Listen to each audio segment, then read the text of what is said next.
I'm Steve Zelnak, and I'm a job creator. Well, my first job was at age 8, and I cleaned out the dime store and ran the cash register. My father ran a dime store, and I got a Social Security card back when people didn't get them at age 8. But the second job was probably the most intriguing. When I was 10, I was hired by a gentleman who only had one arm to clean out a septic tank. And I didn't know what a septic tank was, but he said, just stick your hand in there and it's clogged up and you just pull it out. And at that point, for 50 cents, I found out what a septic tank was. I came from modest, sometimes meager means. It was challenging as I came up. I had the really good fortune to be a good student.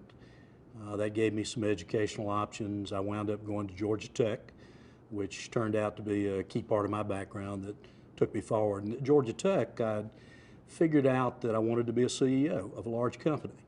I didn't know exactly what they did other than the fact that they were in charge, and I had already figured out that I didn't report up very well, so I really wanted to be in charge. I came to Martin Marietta in 1981, came to company headquarters in Bethesda, Maryland.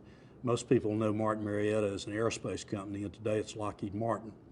But at the time, it was primarily a commercial business. And they had this big aggregates business, and they had no one on their staff who had any aggregates background, so they thought it was kind of neat to hire somebody who did, which was me. Big problems in the business. They reorganized it, and they consolidated it down to Raleigh, North Carolina, and sent me down to run it in 1982 at age 37. And over the time I ran the company, we went from 1,200 employees up to, at one point, about 7,000. Recessionary times came, and the company got reduced back down under 5,000. But we hired a lot of people, and I'm very proud of that. A lot of good people. Leading people and creating jobs is really the most fun that I've ever had. That's where the real gratification comes. Bringing people into an organization, and oftentimes young people who are trying to make a career, trying to help them learn the things they need to know to be successful. One thing we started at Martin Marietta that was really effective was what I call the safety basket concept. And what we would try to do with young people is that we would try to position them so that we moved them up in the organization if they were talented, but we always surrounded them with experienced people, back to those sergeants in the military. We'd have an experienced person above them, we've had an experienced person below them, so that they always had this safety net, this safety basket around them. And that way they were less apt to fail. And that concept worked extremely well.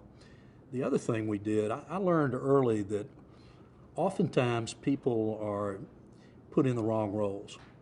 It's not a bad person, it's that they're just put in the wrong place. So when we'd have someone who couldn't perform a particular job very well, instead of saying, well, gee, you just don't fit with this company, if they were a good person and hardworking, we'd say, maybe you're not in the right place.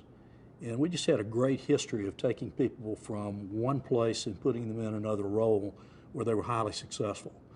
And that's really gratifying. Well, small business owners who are trying to build a business, I think the thing that they need to remember is that you're not always smarter than your competition. You're not always better capitalized than your competition. But the one thing you can control is you can outwork your competition. And if you work smart, you work hard, your chances of success go way up.